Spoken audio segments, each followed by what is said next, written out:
So if you look at this circuit, it looks a bit scary, but actually it's quite simple. So first let me draw the circuit so that I can explain.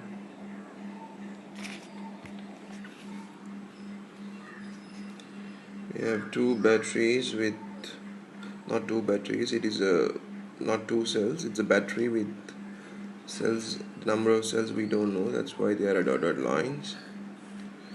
The good news is their internal resistance is negligible.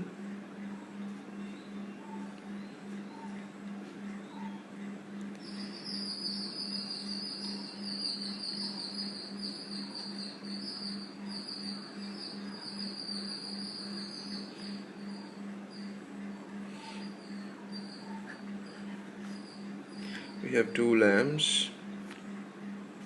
We know this one is 28 ohms, but we don't know about that one. And we know that the current passing through this one is 0.2 amps. And that total current is 0.5 amps. And the EMF is said to be 12 volts. Since there is no internal resistance, there is no possibility of lost volts, so EMF will be equal to the terminal potential difference, that is the potential that is given to the components. The first question asks you to calculate the resistance of each lamp. Now this is a simple circuit. This 12 volts should fall across here, and it should fall across here as well. So this line and this line, this branch and this branch are parallel. So when this current comes and they travel through it, they kind of should have the same voltage drop, though 0.2 amperes is going to go through this branch, and from the total 0.5 the remaining 0.3 will go through this.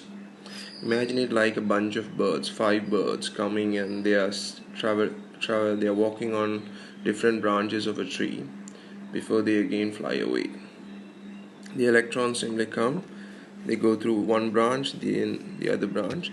But the thing is, since these two are parallel, this is also 12 volts, this is also 12 volts.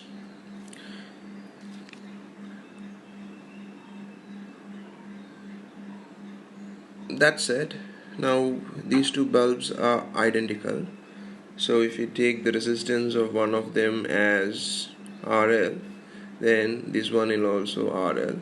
So you have the total resistance to RL, that is dropping across a voltage difference of 12 volts with a current value of 0.2 amps.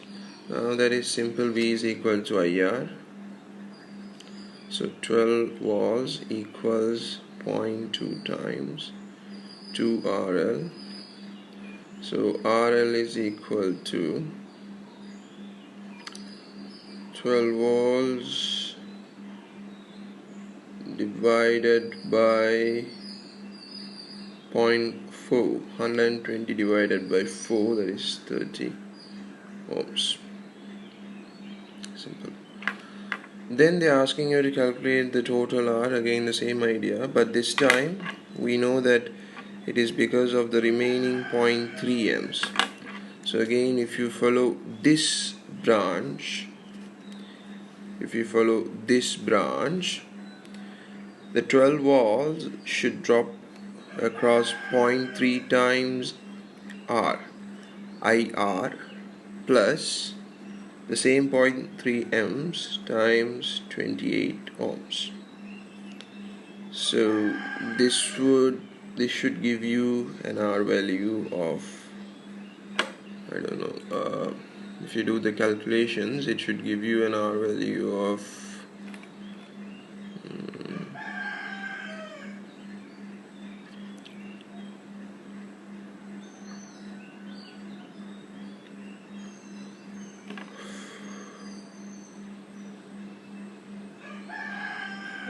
12 ohms. Okay.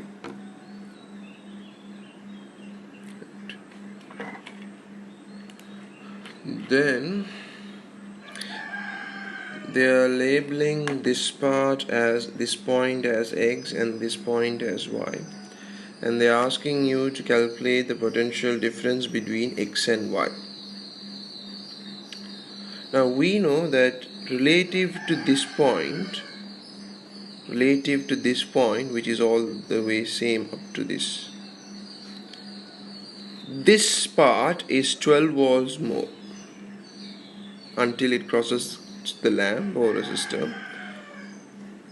This section compared to this section is 12 volts more, right?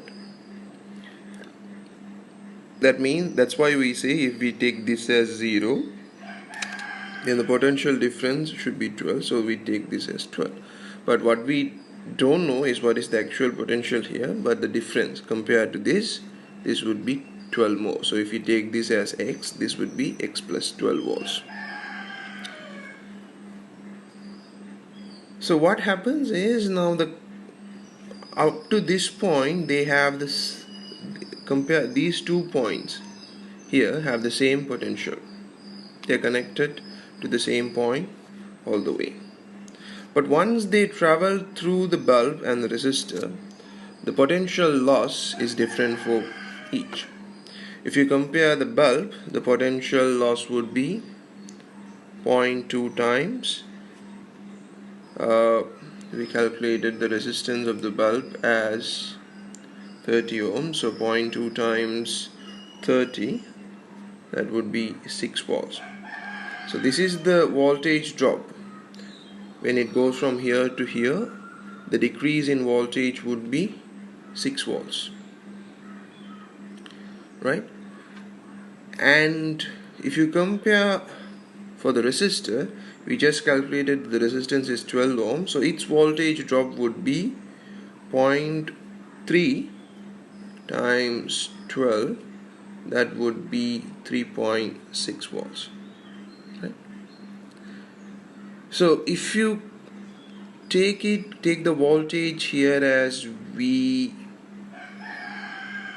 just simply say V starting point, then the voltage here at x would be equal to whatever the voltage at the starting point minus this 6 volts. When it goes through, it loses 6 volts. And if you consider here, whatever the voltage at y would be the starting point minus this 3.6. It would have lost that 3.6. So if you calculate the voltage difference between x and y, now obviously y is greater compared to the x, because here it loses 6 volts and this is 3.6 volts. So the potential difference between y and x would be potential at y minus potential at x.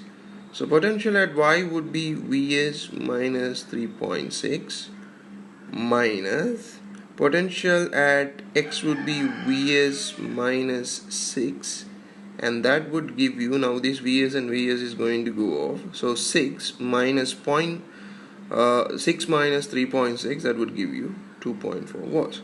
But we don't actually write this V start and everything. I wrote it for your own understanding, but you can simply say 6 minus 3.4 is equal to 6 minus 3 points is equal to 2.4 volts.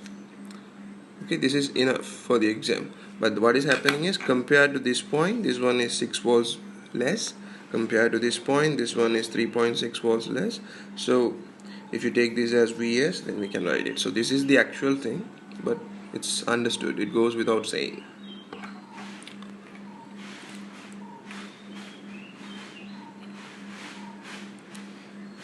Then they are asking you to calculate the ratio of the total power dissipated by the lamps.